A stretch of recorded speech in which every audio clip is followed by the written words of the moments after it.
جسم کے اندر ایک روح ہوا کرتی ہے، روح کی بقا ہے، جسم کی فنا ہے۔ روح باقی رہنے والی شے ہے اور جسم پر فنائیت طاری ہو جائے گی، جسم چوڑا چوڑا ہو جائے گا، جسم ریزہ ریزہ ہو جائے گا، اور یہ روح جو آپ کے جسم میں ہے وہ آپ کے جسم سے نکلے گی اور عالم برزخ تک پہنچ جائے گی۔ افسوس کا مقام تو یہ ہے کہ انسان اس شے کی زیبائش کی طرف، اس شے کو حسین اور جمیل بنانے کی طرف پوری طور پر توجہ مبذول کرتا ہے، جس شے پر فنائیت طاری ہوگی، جو شے ختم ہو جائے گی، وہ جسم ہے۔ لیکن جو انسان کے جسم کے اندر روح ہے، وہ روح ہمیشہ باقی رہنے والی ہے۔ اس روح کی جب طبیعت خراب ہوتی ہے، اس روح کو جب بیماری لاحق ہو جاتی ہے، مرض کی شکار جب وہ روح ہوتی ہے، اس روح کے علاج کی طرف کبھی ہم توجہ نہیں کرتے۔ انسان کی روح سب سے زیادہ بیمار پڑتی ہے، اور جو مرض اور جو بیماری انسان کی روح کو سب سے زیادہ لاحق ہوا کرتا ہے، وہ مرض ہے تکبر کا۔ قرآن کریم میں جہاں کہیں بھی اللہ تعالیٰ نے شیطان کا تذکرہ کیا ہے تو شیطان کا انکار بھی بیان کیا گیا، انکار کے ساتھ ساتھ تکبر بھی بیان کیا گیا ہے۔ نفس انکار سے شیطان کو پروردگار نے اپنے دربار سے نہیں بھگایا۔ انکار کے ساتھ جب تکبر شامل ہو جائے تو وہ انکار انسان کے لیے وبال جان بن جاتا ہے۔ انکار دو طرح سے ہوا کرتا ہے۔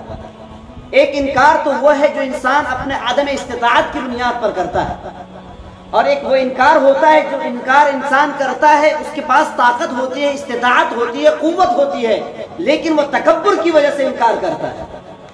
تو وہ انکار جو انکار صادر ہوتا ہے انسان کی ذات سے عدم استطاعت کی بنیاد پر، عدم قوت کی بنیاد پر، عدم صلاحیت کی بنیاد پر، وہ انکار محبوب ہے۔ اس انکار سے انسان کو ذلیل نہیں کیا جاتا ہے، راندہ درگاہ نہیں کیا جاتا ہے، انہیں رسوا اور ذلیل نہیں کیا جاتا ہے۔ لیکن وہ انکار جس انکار میں تکبر شامل ہوتا ہے، جس انکار میں استکبار شامل ہوتا ہے، جس انکار میں فخر شامل ہوتا ہے، جس انکار میں انسان کا سینہ چوڑا ہوتا ہے، وہ انکار انسان کے لیے ذلت کا ذریعہ بن جاتا ہے۔ قرآن کریم میں جہاں کہیں بھی شیطان کے انکار کا تذکرہ کیا گیا ہے، وہاں استکبار کا تذکرہ کیا ہے۔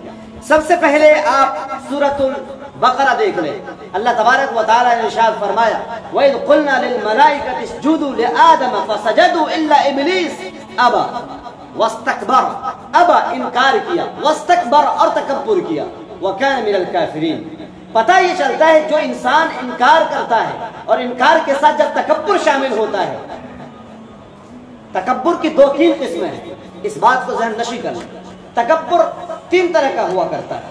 ایک تکبر تو وہ ہوا کرتا ہے جس میں خدائی کا دعویٰ ہو، جس طریقے سے تکبر فرعون نے کیا، جس طریقے سے تکبر حامان نے کیا، جس طریقے سے تکبر قارون نے کیا، جس طریقے سے تکبر ابلیس نے کیا اللہ تبارک و تعالیٰ کے سامنے، کہ انسان اپنے آپ کو خدا ثابت کرنے لگے۔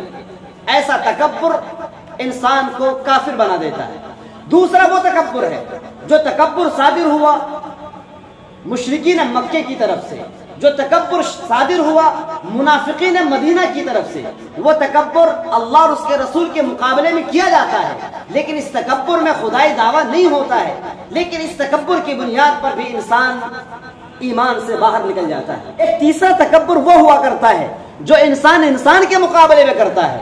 ایک انسان دولت مند ہے، انسان پیسہ والا ہے، ان کے پاس بنگلہ ہے، لیکن وہ سامنے کو حقیر سمجھتا ہے، ذلت کی نگاہوں سے دیکھتا ہے۔ ایسے تکبر سے انسان ایمان سے باہر تو نہیں نکلتا، لیکن وہ گناہ کبیرہ کا مرتکب ہو جاتا ہے۔ تکبر کیا، انکار کیا زمین اور آسمان نے بھی۔ ان عرضنا الامانة على السماوات والارض والجبال فابين ان يحملنها اللہ تبارک و تعالی نے ارشاد فرمایا ہم نے امانت کو، امانت سے مراد اسلام، اور بعض لوگوں نے امانت سے مراد قرآن لیا ہے، ہم نے قرآن کو آسمان پر پیش کیا، ہم نے قرآن کو زمین پر پیش کیا، ہم نے قرآن کو پہاڑوں پر پیش کیا، سب نے انکار کر دیا، انکار کیا، زمین نے بھی انکار کیا، آسمان نے بھی انکار کیا، پہاڑوں نے بھی انکار کیا، سب نے انکار کیا۔ ان کے انکار کے ساتھ اشفاق تھا، ڈر تھا، خوف تھا، کیونکہ آسمان نے کہا ہمارے پاس قابلیت نہیں، زمین نے کہا ہمارے پاس استطاعت نہیں، پہاڑوں نے کہا ہمارے پاس لیاقت نہیں۔ چنانچہ یہ قرآن بہت عظیم الشان ہے، قرآن کو ہم برداشت نہیں کر سکتے ہیں، ان کا بھی انکار ہوا، لیکن اس انکار سے نہ آسمان کو دھتکارا گیا، نہ زمین کو دھتکارا گیا، نہ پہاڑوں کو دھتکارا گیا، لیکن جن جن قوموں نے انکار کیا، جیسا کہ میں نے بہت سارے آیتوں کو یہاں پر پیش کیا، جبکہ حضرت نوح علیہ السلام نے اپنے قوم کو دعوت دی، اخیر میں اللہ تبارک و تعالیٰ کے سامنے اپنے شکوے کو اس طرح بیان کیا، پروردگار وَإِنِّي كُلَّمَا دَعَوْتُهُمْ لِتَغْفِرَ لَهُمْ جَعَلُوا أَصَابِعَهُمْ فِي آذَانِهِمْ وَاسْتَغْشَوْا ثِيَابَهُمْ وَأَصَرُّوا وَاسْتَكْبَرُوا اسْتِكْبَارًا۔ پروردگار جب ہم نے ان لوگوں کو دعوت دی تاکہ آپ ان کی مغفرت کریں، لیکن ان لوگوں نے اپنی انگلیوں کو اپنے کانوں میں ٹھونس لیا، اپنے کپڑوں کو اپنے بدن پر اوڑھ لیا، اپنے چہروں کو ڈھانپ لیا، اور ان لوگوں نے اصرار کیا اور ان لوگوں نے استکبار کیا۔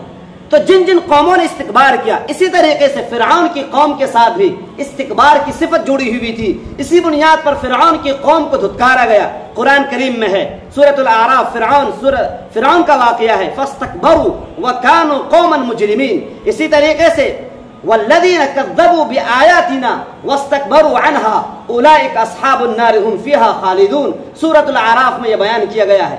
آپ پورے قوم کا تذکرہ پڑھو، پورے قوم کی کتاب، آپ قرآن شریف اٹھا کر دیکھو، جہاں جہاں بھی قوم کے گمراہی کا تذکرہ کیا گیا ہے، ان قوموں کے ساتھ تکبر کی صفت کو جوڑا گیا۔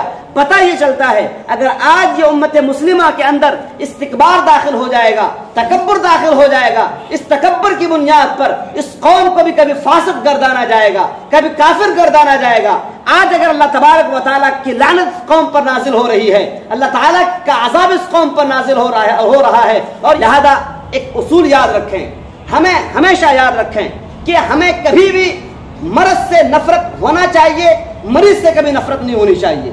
ایک انسان ایک ڈاکٹر ہے، اگر اس ڈاکٹر کو مریض سے نفرت ہو جاوے تو مرض کا علاج کون کرے گا؟ وہ ڈاکٹر کہہ دے گا یہ پھوڑے سے ہمیں نفرت ہے، اور پھوڑے والوں سے بھی ہمیں نفرت ہے، تو پھر پھوڑے کا آپریشن کون کرے گا؟ یہ بیچارے وہ لوگ ہیں جو اللہ تعالیٰ سے دور ہیں، اللہ اور اس کے رسول سے دور ہیں۔ اگر ہم انہیں غلط الفاظ سے پکاریں، ان کو سخت اور تلخ لہجے سے ہم مخاطب کریں، تو پھر ان کا علاج کون کرے گا؟ کون ان تک دوائیاں پہنچائے گا؟ کون اسلام کا پیغام پہنچائے گا؟ آپ ان کے کفر سے نفرت کرو، آپ ان کے اندرونی مرض سے نفرت کرو، لیکن اس انسان سے نفرت مت کرو۔ لیکن آج ہمارے معاشرے میں کیا ہے؟ ہمارے معاشرے میں کیا ہے؟ مرض کے ساتھ ساتھ مریض سے نفرت، کفر کے ساتھ ساتھ کافروں سے نفرت۔ لہذا عزیز طلبہ، آپ اس تبارک و تعالیٰ نے آپ کو اپنا جانشی بنایا ہے۔ جس طریقے سے نبی جانشی ہوا کرتا ہے، ویسے نبی اس دنیا میں اب نہیں آئیں گے۔ اس نبی کے کام کو اور احقاق حق اور ابطال باطل کے فریضے کو انجام دینے کی ذمہ داری آپ کے حوالے کی گئی ہے، لیکن شرط یہ ہے اصول کے مطابق جب تک آپ ان کاموں کو انجام نہیں دو گے، اصول کے مطابق جو حکم ہیں، جو حکمتیں ہیں، جو اسرار ہیں اس دعوت کے کام میں، جب تک اسرار اور حکم کے ساتھ ہم دعوت کے کام کو انجام نہیں دیں گے، یہ دعوت کار خیر، یہ دعوت مفید ثابت نہیں ہو سکتی ہے۔ لہذا اس کے لیے ہمیں زیادہ سے زیادہ مطالعہ کرنا پڑے گا، اللہ کے نبی محمد عربی صلی اللہ علیہ وسلم کی زندگی کا مطالعہ کرنا پڑے گا، اور ڈائریکٹلی ہم قرآن کا مطالعہ کریں۔ افسوس کی بات تو یہ ہوتی ہے، ہم جماعت میں نکل گئے، 4 مہینے ہم نے لگا لیا، 3 سال لگا لیے، 2 سال لگا لیے، 1 سال لگا لیے، ہم نے نہ قرآن کی تلاوت کی، نہ ہمیں ترجمہ معلوم ہے، نہ ہمیں حدیث معلوم ہے، ہم نے بس سنے، جو موضوعات روایتیں تھی ہم نے سن لی، پھر انہی روایتوں کو ہم نے بیان کرنا شروع کر دیا، اور آج تقریباً موضوع روایتوں کو بیان کیا جا رہا ہے۔ اگر کوئی عالم دین موضوع روایت کو جان بوجھ کر نقل کرتا ہے، من کذب علی متعمدا فلیتبوأ مقعدہ من النار، یہ کتنی زبردست اللہ کے نبی صلی اللہ علیہ وسلم نے وعید بیان کی ہے۔ اگر آپ نے میرے اوپر من گھڑت روایتوں کو بیان کیا، آپ جہنم میں اپنا ٹھکانہ بنا لو۔ کتنے ایسے لوگ ہیں جو عالم بھی ہیں اس کے باوجود بھی وہ موضوع روایتوں کو بیان کرتے ہیں. کتاب الموضوعات علامہ ابن جوزی رحمۃ اللہ علیہ نے بیان کیا. ان کتابوں کا مطالعہ ہونا چاہیے، لیکن افسوس کی بات ہے نہ ہم قرآن کی تلاوت کرتے ہیں، نہ قرآن کی تفسیروں کا مطالعہ کرتے ہیں، نہ حدیثوں کو یاد کرتے ہیں. ان احادیث کو یاد کرنے کی کوشش نہیں کرتے ہیں جو متواتر ہوں، جو مشہور ہوں، جو مستفیض ہوں، جو عزیز ہوں، غریب ہوں. ان طرح کے احادیث کو یاد کرنے کی کوشش کریں. اگر اس طرح سے کرتے ہیں آپ حقیقی داعی بنیں گے، اور اس وقت ایسے ہی داعیوں کی ضرورت ہے. اللہ تبارک و تعالی ہمیں عمل کرنے کی توفیق عطا فرمائے. وآخر دعوانا الحمدللہ رب العالمین.